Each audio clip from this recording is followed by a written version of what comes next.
नमस्कार दोस्तों, फिर से मैं आपके सामने हाजिर। स्वागत है आपका आपके अपने YouTube चैनल गुरु शिष्या पर। पिछले वीडियो में मैंने आपको पत्र व प्रारूप लेखन से संबंधित बताया था। उसमें अर्थशास्त्रीय पत्र हो गया, विज्ञप्ति हो गई, अब है निविदा। निविदा क्या होती है, कौन जारी करता है? निविदा सरकारी व गैर सरकारी जो संस्थाएं होती है वो अपने किसी चीज का टेंडर देती है, वो वही निविदा है। उसमें कार्यालय का नाम हो सकता है या किसी बड़े प्रतिष्ठान का नाम हो सकता है। तो चलिए निविदा का प्रारूप देखते हैं। निविदा कैसे लिखी जाती है? निविदा का प्रारूप, प्रारूप में वही सबसे मध्य में कार्यालय का नाम या प्रतिष्ठान का नाम, कार्यालय का नाम, या अगर दूसरा कोई, मैंने क्या बताया था, सरकारी व गैर सरकारी संस्थाएं, तो सरकारी में कार्यालय का नाम हो गया या किसी प्रतिष्ठान का नाम हो गया।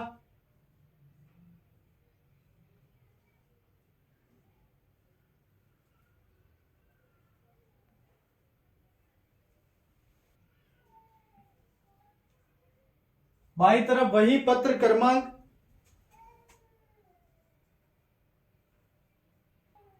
फिर उसके नीचे निविदा,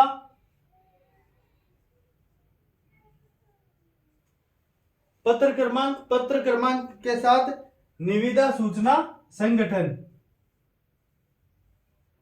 निविदा सूचना संख्या। फिर दाई तरफ क्या बताया था आपको? जैसा पहले अर्थशास्त्रीय पत्र था या विज्ञप्ति थी, उसमें दिनांक व स्थान लिखना होता था, तो दिनांक व स्थान इसमें भी आएगा। दाई तरफ दिनांक व स्थान। अब विज्ञप्ति, विज्ञप्ति की विषय वस्तु, विज्ञप्ति नहीं, निविदा की अब आएगी निविदा की विषय वस्तु।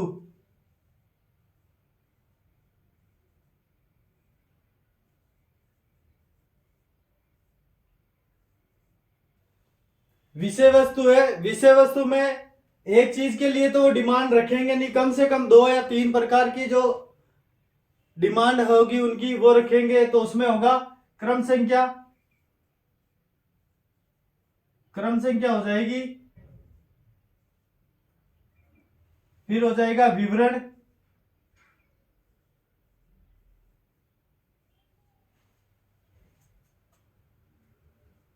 विवरण में के बाद में होगा अनुमानित लागत,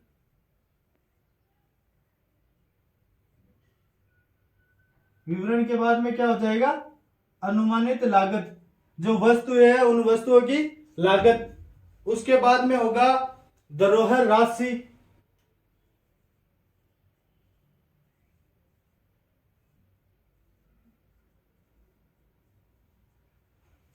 भाई जो वस्तु है उनकी लागत हो जाएगी, उनकी धरोहर राशि क्या है, और निविदा शुल्क कितना होगा उनका।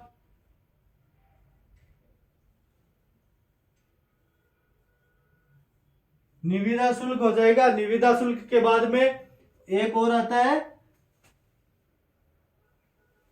उस कार्य की अवधि, मतलब कितने दिनों के अंदर वो कार्य कंप्लीट हो जाएगा, अवधि उसी कार्य की।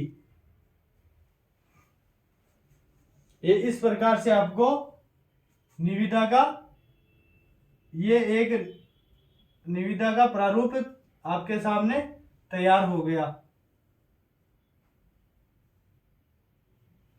इसमें जो विषय वस्तु है, विषय वस्तु में जो वस्तुएं दी होगी उनका विवरण हो जाएगा, अनुमानित लागत हो जाएगी, धरोहर राशि होगी, और उसके बाद में निविदा शुल्क होगा, और वो कार्य कितने दिनों के अंदर हो जाएगा, वो अवधि आ जाएगी यहाँ पर। उसके बाद में होगा आवश्यक शर्तें, उसके बाद में होती है आवश्यक शर्तें जो बाईं तरफ लिखी जाती है, आवश्यक शर्तें।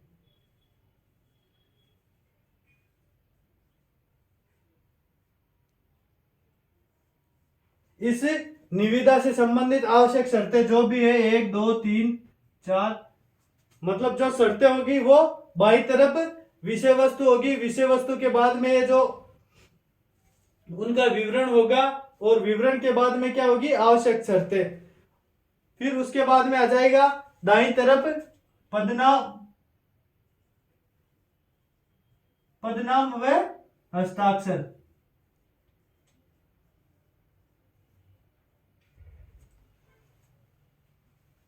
तो ये आपके सामने निविदा का प्रारूप हो गया। अब एक बार वापस इसको देखिए। निविदा का प्रारूप है, उसमें किसी सरकारी या गैर सरकारी कार्यालय का नाम या प्रतिष्ठान का नाम, फिर आता है बाईं तरफ आता है पत्र क्रमांक, फिर निविदा सूचना संख्या कितनी है, और दाईं तरफ आता है दिनांक व स्थान। उसके बाद में आती है विषय वस्तु। विषय वस्तु लिखने के बाद में आता है आपका ये जो विवरण है, किन किन चीजों की डिमांड है या किन वस्तुओं की इनकी मांग है, और अगर हेल्पर भी चाहिए तो हेल्पर किस रूप में, उनका विवरण, कार्य को करने के लिए जो अनुमानित लागत है, धरोहर राशि है, निविदा लगती है तो निविदा की शुल्क कितना है, अवधि भाई कितने दिनों के अंदर कार्य हो जाएगा। फिर बाईं तरफ आता है आवश्यक शर्तें। उसके बाद में आता है दाईं तरफ पदनाम व हस्ताक्षर। ये आपके सामने निविदा का प्रारूप बनकर तैयार हो गया।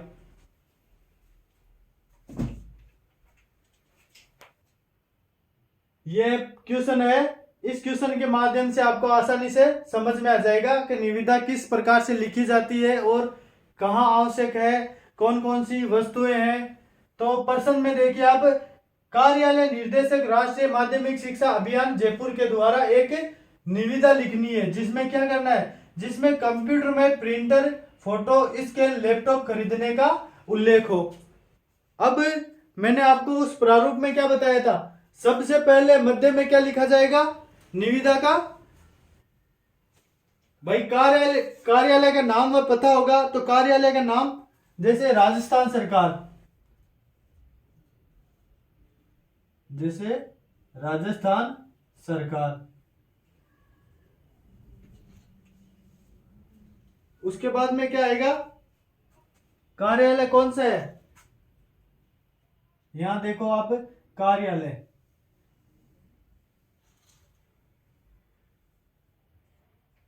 कार्यालय कौन सा है, निर्देशक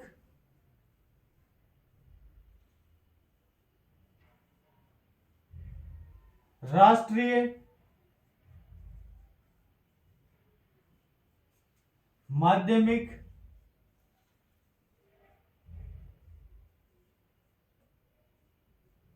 शिक्षा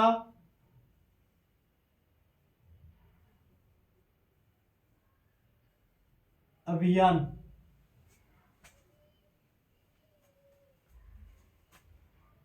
जयपुर।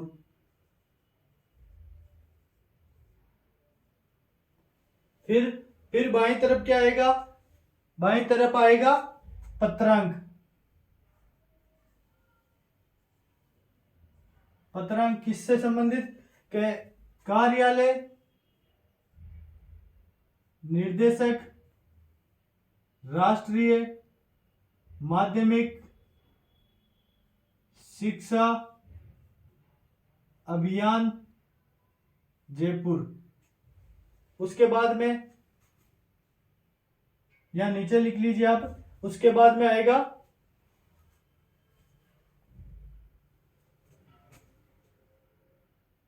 चार सौ 434/200। ये तो हो गया पत्रांक। अब दाईं तरफ क्या आएगा, दाईं तरफ आएगा दिनांक, दाईं तरफ दिनांक। तो आज की दिनांक देखिए 24/3/2021, और स्थान क्या आ जाएगा, जयपुर।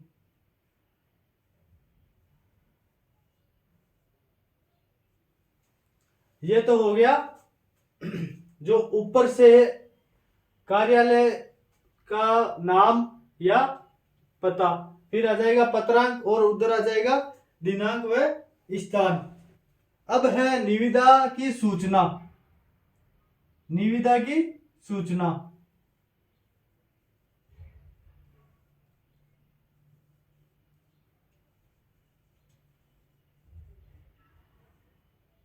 निविदा की सूचना में क्या आएगा, ये कंप्यूटर में प्रिंटर, स्कैनर, ये स्कैन और लैपटॉप खरीदने का वो उससे संबंधित सूचना आ जाएगी। निविदा की सूचना या संख्या, निविदा की सूचना की संख्या, संख्या मानिए यहां 55 है, संख्या 55 है। तो अब आपको क्या लिखना है, यहां पर आपको यहां पर लिखनी है विषय वस्तु, यहां से विषय वस्तु लिखनी है। विषय वस्तु किस हिसाब से लिखोगे तो आप देखिए एक बार बोर्ड की तरफ। विषय वस्तु में आएगा समस्त पंजीकृतों, समस्त पंजीकृतों से आग्रह है। आग्रह कौन कर रहा है, आग्रह कार्यालय निर्देशक राष्ट्रीय माध्यमिक शिक्षा अभियान कर रहा है जयपुर से। समस्त पंजीकृतों से आग्रह है कि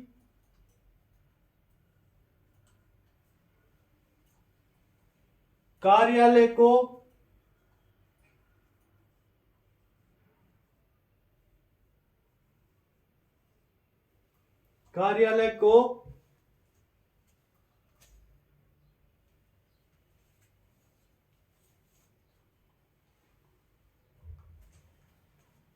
जिसमें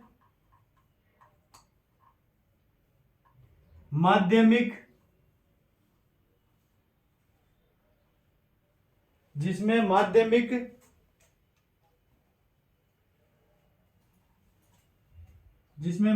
विद्यालयों के लिए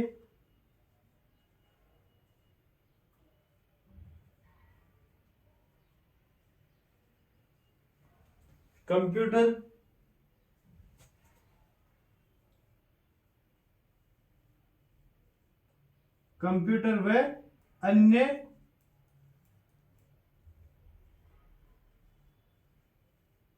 उपकरणों की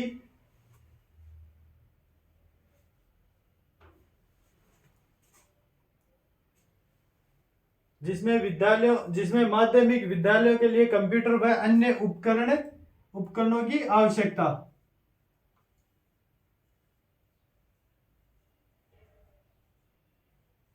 फिर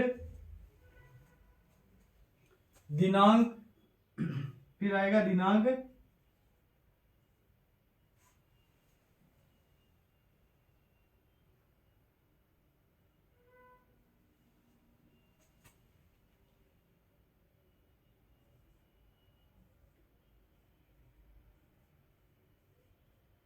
दिनांक 28/3/21 को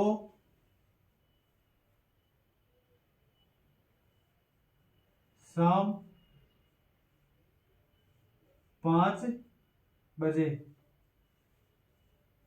शाम 5 बजे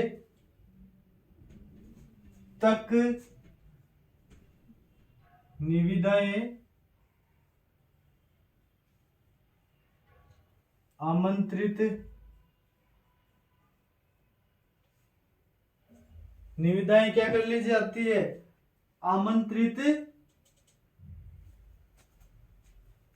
की जाती है।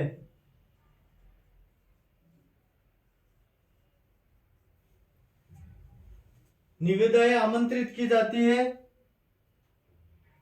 निविदा प्रपत्र वेबसाइट, निविदा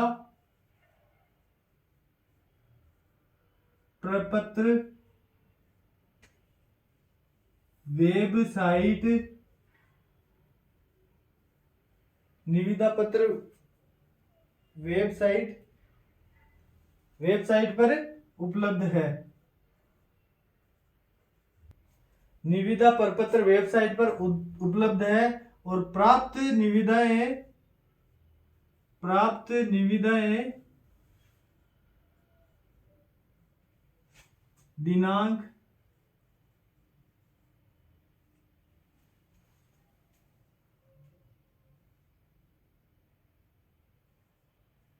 2/4/21 को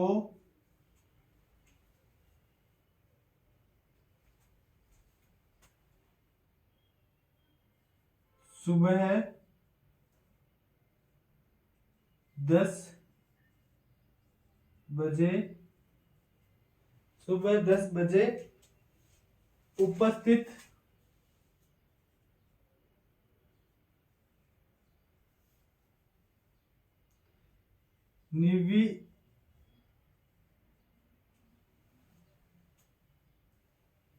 निविदाताओं के समक्ष खोली जाएगी,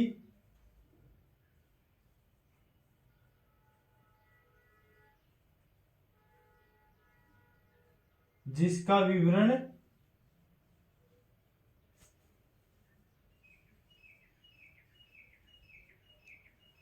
इस प्रकार है। जिसका विवरण किस प्रकार है वो मैंने आपको इसमें निविदा का जो प्रारूप बताया था उसमें बताया था विवरण। तो विवरण किस प्रकार है एक बार आप इतना देखिए, या वीडियो को पॉज करके स्क्रीनशॉट ले सकते हैं। अब विवरण कैसे प्रस्तुत करना है, तो विवरण में देखिए जो वस्तुएं हैं उन वस्तुओं का नाम आ गया और उनकी अनुमानित संख्या आ गई, और उन्हीं की जो विवरण में जो वस्तुएं दे रखी है उन वस्तुओं का क्या आ गया, अनुमानित लागत कितने में, लाखों में है, और दरों राशि आ गई वो भी लाखों में, और अवधि मतलब ये कार्य है कितने दिनों के अंदर होना चाहिए, अवधि ये कार्य है 3 माह के अंदर कंप्लीट होना चाहिए। भाई कंप्यूटर है, कंप्यूटर में प्रिंटर, उसकी अवधि 3 माह की, फोटो स्कैनर की संख्या 100 है, लागत 10 लाख है, बाकी दरों राशि 5 लाख, 1 माह कार्य अवधि। और उसके बाद ये विवरण होने के बाद में क्या आता है, इसमें आवश्यक सूचनाएं आती है। तो आवश्यक सूचना क्या है, निविदा निरस्त करने का अधिकार किनको है, अधो हस्ताक्षरकर्ता के पास सुरक्षित रहेगा, और सामान मानक ना रहने पर, ये सामान कौन सा जो विवरण में दे रखा है, कंप्यूटर में प्रिंटर, फोटो स्कैनर और लैपटॉप, ये अगर मानक नहीं रहेगा तो राशि क्या कर ली जाएगी, वसूली जाएगी, और समस्त न्यायिक विवादों का क्षेत्र क्या होगा, न्यायिक विवादों का क्षेत्र जयपुर होगा। उसके बाद में क्या आता है, ये आपका प्रारूप कंप्लीट हो गया, पर्सन कंप्लीट हो गया। उसके बाद में हस्ताक्षरकर्ता, हस्ताक्षर किनके होंगे, निर्देशक के, तो दाईं तरफ हस्ताक्षर हो जाएंगे निर्देशक के। तो आज का वीडियो कैसा रहा, अगर अच्छा रहा तो लाइक कीजिए, शेयर कीजिए और सब्सक्राइब कीजिए। उससे पहले आपको एक बात बता दूं कि हर निविदा के अंदर अलग अलग प्रकार से उनका विवरण होता है, और जरूरी नहीं है कि जो मैंने आपको ये बताया वो का वही आए। निविदाएं पर्सन के अकॉर्डिंग आपको निविदा वहां पर लिखनी होती है। धन्यवाद।